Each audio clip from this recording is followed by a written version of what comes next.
नमस्कार। Times of Swaraj में आप सबों का स्वागत है। मैं हूं संतोष सिंह और आज हम टाइम्स ऑफ स्वराज में बात जहानाबाद की उस शिक्षिका की करने जा रहे हैं जिन पर विभागीय कार्रवाई को लेकर तलवार लटकनी शुरू हो गई है।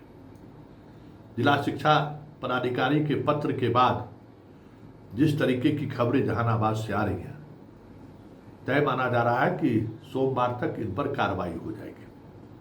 हालांकि कार्रवाई से संबंधित पत्र के सार्वजनिक होने के बाद नेता प्रतिपक्ष से लेकर कांग्रेस के तमाम बड़े नेता महिला शिक्षिका के साथ मजबूती से खड़े दिखे। लेकिन बड़ा सवाल है वहाँ की जो जिला शिक्षा पदाधिकारी है सरस्वती कुमारी, जिन्होंने पत्र जारी किया है, उसमें जिस बात का वो जिक्र है कि व्हाट्सएप और सोशल मीडिया पर वायरल वीडियो क्लिप के अवलोकन से स्पष्ट हुआ है कि 4/9/2025 को आपके द्वारा अरबल मोड़ के समीप प्रदर्शनकारियों के विरुद्ध आपत्तिजनक और अमर्यादित भाषा का प्रयोग करते हुए गैर जिम्मेदाराना तरीके से बयान दी गई है। अंकनीय है कि आप शिक्षक जैसे महत्वपूर्ण पद पर कार्यरत हैं और आपके द्वारा विभाग की छवि को धूमिल करने का प्रयास किया गया है। आपके द्वारा अपने कर्तव्यों के विपरीत कार्य किया गया है। आपका यह कृत्य अनुशासनहीनता, कर्तव्यहीनता, आपत्तिजनक अमर्यादित भाषा का प्रयोग करने, लोक सेवक आचार संहिता नियमावली 2005 के नीति प्रावधानों के विपरीत कार्य करने का परिचायक है। देखिए, ये जो शोकॉज पूछा गया है उस संदर्भ में लगातार हम अपने जहानाबाद के संवाददाताओं से संपर्क में थे। मित्र, सब लोग तो हमारे मित्र ही हैं। अभी फिलहाल फील्ड में जितने भी लोग हैं, चाहे वो कशिश में रहे हो, ईटीवी में रहे हो, चाहे अखबार के बंधु, किसी न किसी तरीके से हम लोग जुड़े ही रहे हैं। हमारा उनका दिल का रिश्ता रहा ही है। तो हम वो वीडियो तलाश कर रहे थे कि जो जिला शिक्षा पदाधिकारी जिस वीडियो की जिक्र कर रही है वो वीडियो क्या है। क्योंकि हम लोगों ने जो वीडियो दिखाया आपको, जो अभी भी आप स्क्रीन पर देख रहे हैं, उसमें तो महिला शिक्षिका के साथ ही दुर्व्यवहार हो रहा है। महिला शिक्षिका तो कुछ बोल भी नहीं रही है, कह रही है हमने तो कुछ ऐसा कहा भी नहीं है जिस पर इस तरीके से, और हमने किसी को गाली भी नहीं दी है। तो आखिर वो कौन सा वीडियो है जिस वीडियो के सहारे जिला शिक्षा पदाधिकारी ने स्पष्टीकरण मांगा है महिला शिक्षिका से। तो वो क्योंकि वो वीडियो बहुत ही कह सकते हैं कि चतुराई से लोग छुपा कर रखे हुए थे कि ये वीडियो सार्वजनिक अभी नहीं करना है, आगे बात आगे बढ़ेगी तो सार्वजनिक की जाएगी। तो जरा उस वीडियो को, एक्सक्लूसिव वीडियो है, जरा सुन लीजिए कि उक्त महिला शिक्षिका जो दीप्ति रानी है, उन्होंने क्या कहा है। पहले सुन लीजिए, फिर हम इस पर चर्चा करेंगे।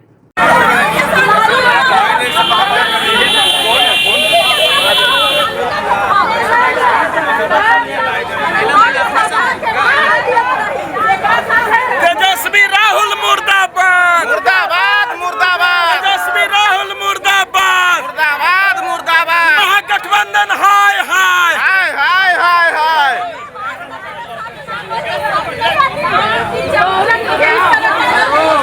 अरे महिलाओं के लिए तो कम से कम आ गया ये पार्टी से उठ।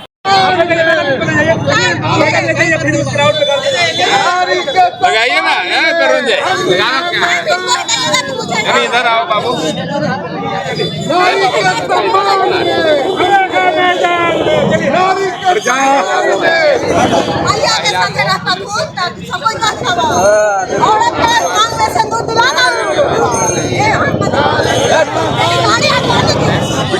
पिटायचं ना।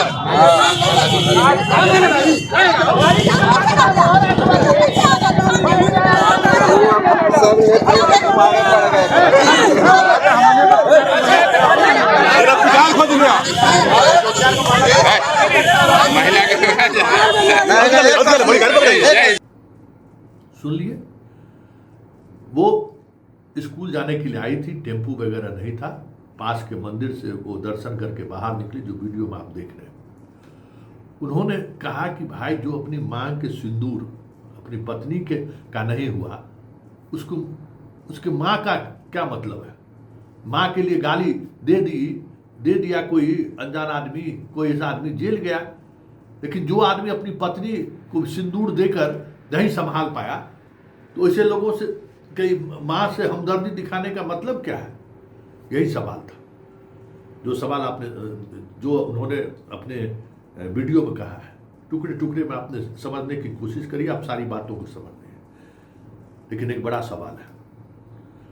राम को आदर्श मानने वाला, राम को मर्यादा पुरुषोत्तम कहने वाला, राम के नाम पर वोट मांगने वाला, राम की का मंदिर बनाकर अपने आप को कह सकते हैं कि राम के अनुयायी कहने वाला पार्टी, जिस राम के सहारे ये देश के प्रधानमंत्री बने हैं, उस राम की कहानी में कुछ ऐसी बात तो है ना। एक धोबिया अपनी पत्नी को से मारपीट कर रही थी, या जो भी विवाद हुआ होगा, राम जी जा रहे थे तो उन्होंने कह दिया कि हम राम नहीं है, वो सीता को रख लिए, दूसरे घर के दूसरे जगह रही, इतना दिन रख लिया, हम तुमको नहीं रखने वाले। और उसके बाद राम जी आए और माँ सीता जैसी पवित्र महिला को घर से बाहर कर दिया। जो इस आदर्श स्थिति में जीने वाला जो शासक रहा, जिस शासक के सहारे ये लोग सियासत करते हैं, अगर कोई सवाल कर ही दिया मोदी की पत्नी के बारे में, तो आप उसको सस्पेंड कर दीजिएगा, नौकरी से बाहर कर दीजिएगा। किस बात का राम? कैसा राम? जय श्री राम का सिर्फ नारा ही लगाएंगे कि राम के कहे गए आदर्शों का, राम द्वारा किए गए कृत्य के आदर्श का अनुपालन भी कीजिएगा। तो ये कार्रवाई, और सबसे बड़ी बात है कि प्रधानमंत्री की पत्नी के बारे में आप अब शब्द नहीं बोल सकते, अमर्यादित भाषाओं का इस्तेमाल नहीं कर सकते, लेकिन ये तो एक सत्य है ना, उन्होंने जिस महिला से शादी की उस महिला को बाद में उन्होंने छोड़ दिया। ये तो सत्य है और बड़ा सत्य है।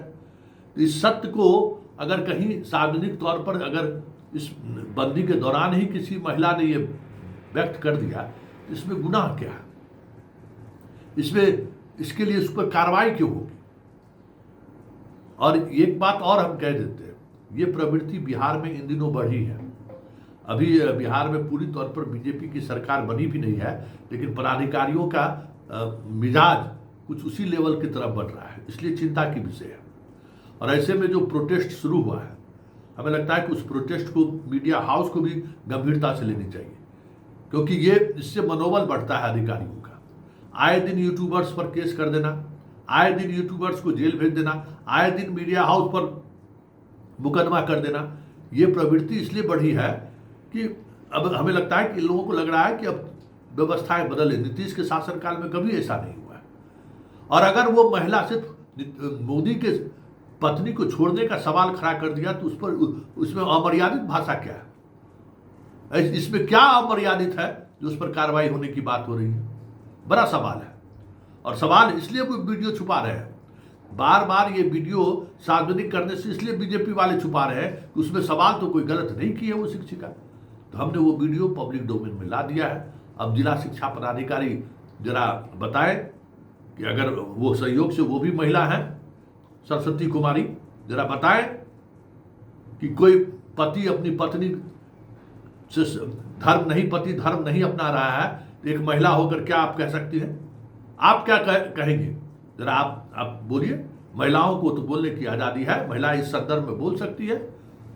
मोदी ने पति का धर्म नहीं अपनाया, शादी करके उसको आपने छोड़ दिया।